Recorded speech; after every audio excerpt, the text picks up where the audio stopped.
Hola, muy buenas tardes a todas. Espero que se encuentren todas muy bien. Nos encontramos en esta primera clase asincrónica, nuestro segundo encuentro, para trabajar y repensar en el concepto de interseccionalidad. Como van a ir viendo en los diferentes textos y videos, el feminismo es un movimiento social, colectivo, y que ha pasado por distintas etapas y momentos históricos, lo que conocemos también como las famosas olas del feminismo. Estas distintas olas, como habrán visto con las chicas, se caracterizaron, sobre todo las primeras dos, por estar concentradas, en cierta forma, en las manos de las mujeres blancas. El feminismo, como un movimiento social, cultural, histórico, ha tenido como sujeto, o sujeta, mejor dicho, en primer lugar, a las mujeres. Sin embargo, las últimas olas, la tercera y las que estamos viviendo en este momento, estos distintos momentos en el avance y la conquista de derechos, han demostrado que el feminismo no es un lugar homogéneo, que no se encuentran solamente las mujeres como si fuesen todas iguales. Como les comentaba, la primera y la segunda ola del feminismo se caracterizan por ser la lucha en la conquista de distintos derechos, pero de que ha sido llevada adelante por mujeres blancas, sobre todo las europeas o las mujeres de las grandes ciudades, urbanas, de clases medias o clases altas.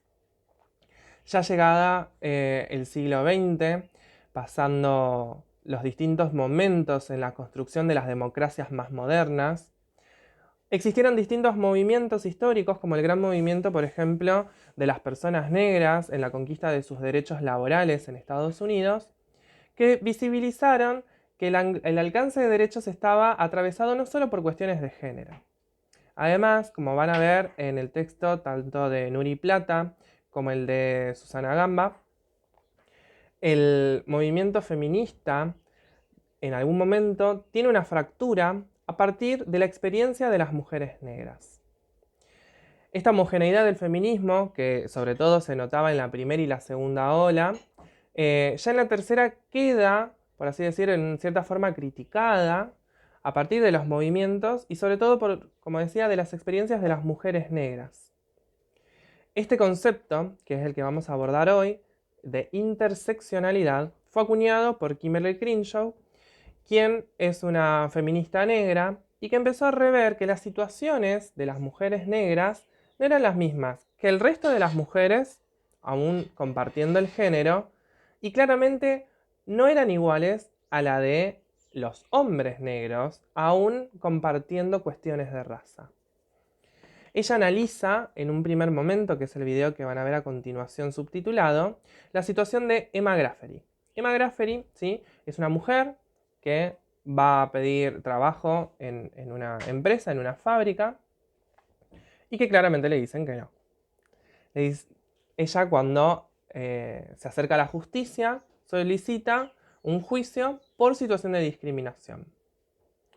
La empresa, la fábrica, obviamente, alega que, mirá, acá no hay discriminación porque tenemos personas de color, de raza negra, y que justamente son hombres que hacen trabajos técnicos.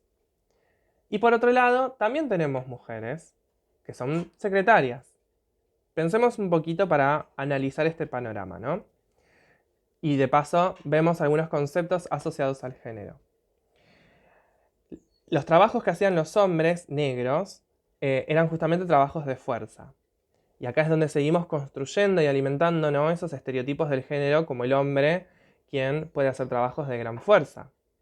A la vez, por otro lado, está la intersección, vamos a empezar a mencionar, del género, en donde las mujeres blancas trabajaban como secretarias, no como personas que pueden hacer fuerza y no como personas en las altas cúpulas del poder, como patronas o capataces, sino en trabajos delicados, de secretaria.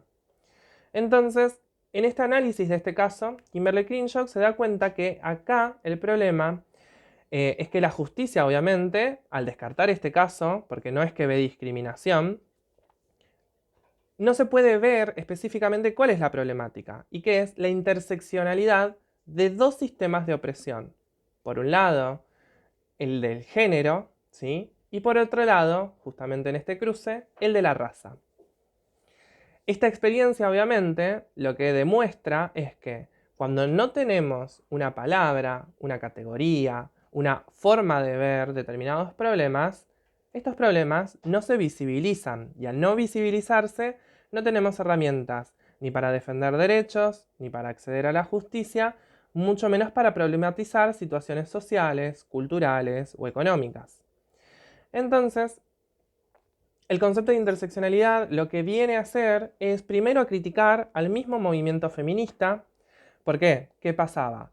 Esta primera y la segunda ola en este alcance de derechos de las mujeres, obviamente representaba intereses de mujeres, como decíamos anteriormente, blancas, de clase media o media alta, o ricas incluso. Entonces no representaba en este momento histórico a la diversidad de las mujeres, ¿sí? Por otro lado, como crítica al sistema, se pone de manifiesto de que estas distintas intersecciones se ponen en juego todo el tiempo en distintas situaciones, tanto de opresión como de resistencia también, cultural o económica o de derechos.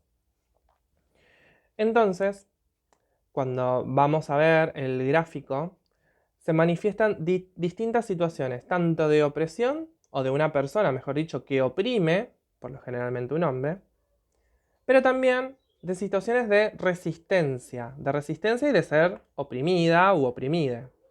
¿Por qué?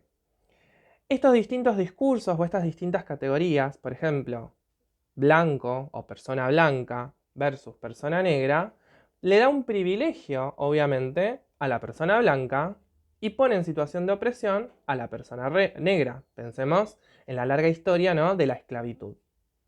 Pero además, como veníamos diciendo, hay otras que son muchísimo anteriores, como la de hombre por un lado y la de mujer en cuestiones de género, y se pueden agregar un sinfín de intersecciones en esto que van a ver que es la famosa rueda de la interseccionalidad. Por ejemplo, las cuestiones de la clase social o del poder adquisitivo. La persona rica como una persona con grandes privilegios por su situación económica, mientras que por otro lado tenemos a las personas pobres. Y así podemos agregar, por ejemplo, la de la persona con una determinada forma de funcionar, o la persona funcional, y por otro lado las personas con discapacidad, o las personas que tienen una determinada religión mayoritaria, como por ejemplo la católica, por una religión minoritaria, como por ejemplo pueden ser el umbandismo. Entre un montón de otras más podemos pensar también en los pueblos originarios, ¿no? Entre quienes son personas blancas o europeas y quienes somos latines. O otro tipo de situaciones que podemos empezar a pensar es, bueno, cómo la persona, como habíamos mencionado anteriormente, cis, ¿sí? El hombre con sexo, cuerpo, identidad de hombre, está por encima de otras identidades como por ejemplo las travestis o las trans. O como ser heterosexual da mayor privilegios a las personas que son lesbianas, gays, bisexuales, transexuales. Entonces, estas distintas intersecciones que se entrecruzan generan situaciones obviamente de mayor vulneración de derechos, ¿sí?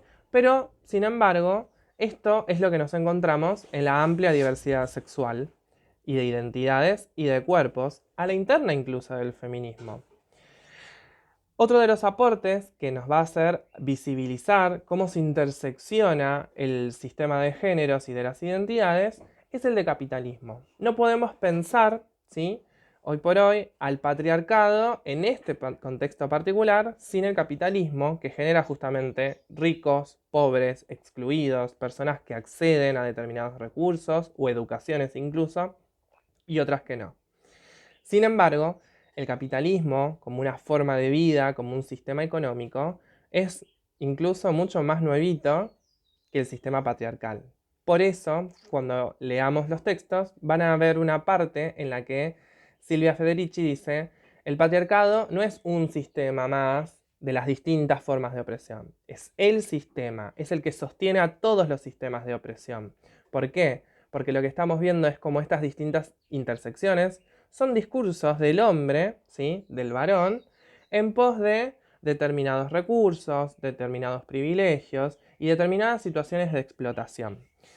Cito, para no irme por las ramas, dice, entender al patriarcado como el sistema, no es un sistema más. Es producto, obviamente, no es producto del capitalismo, no es producto de la colonización europea y no es una forma más de racismo. Es el sistema de todas las opresiones y de todas las discriminaciones y todas las violencias que vive, no solo la humanidad, sino también la naturaleza y los recursos, y que obviamente está construido históricamente sobre la opresión de los cuerpos de las mujeres y de las diversidades sexuales. Entonces, si pensamos en un patriarcado que tiene las características capitalistas, la producción, ¿sí? La producción de cuerpos, de mujeres, de recursos, siempre son sistemas y relaciones de explotación. Nosotras no podemos pensar hoy en un feminismo, por ejemplo, popular, sin pensar en estas distintas intersecciones que creemos que tenemos que empezar a ver, a reconocer. Como mencionaba anteriormente, fundamentalmente hemos empezado a ver la de género, ¿sí? La de esta diferencia, que es generalmente, como decíamos, que era binaria, que era de a dos, entre hombres por un lado y mujeres por el otro, pero también tenemos que agregar la de raza, ¿sí? Persona blanca o persona latina o negra o pueblo originario. La de clase social, ¿sí? Persona rica o con recursos y las personas pobres o de clase media o trabajadora. Y algunas que podemos empezar a agregar, como decíamos, de religión, de capacidad, de recursos, de lenguaje incluso, o hasta de estudios. A partir de la mirada de la interseccionalidad, lo que podemos empezar a ver es cómo estos distintos entrecruzamientos, ¿sí? Generan situaciones de vulneraciones de derechos en realidades individuales, en comunidades particulares. No es lo mismo la realidad de las mujeres de Gran Buenos Aires, que son urbanas, pero que también pueden ser extranjeras o que también pueden ser algunas entendidas como blancas, otras como latinas. No es lo mismo la realidad de las personas afro, no es la misma la realidad de las mujeres con discapacidad. Entonces, este concepto que vamos a empezar a introducir a nuestra mirada, ¿sí? Nos va a aumentar esta capacidad también para encontrar vulneraciones de derechos, violencias, pero también situaciones en donde podemos generar resistencias sociales, resistencias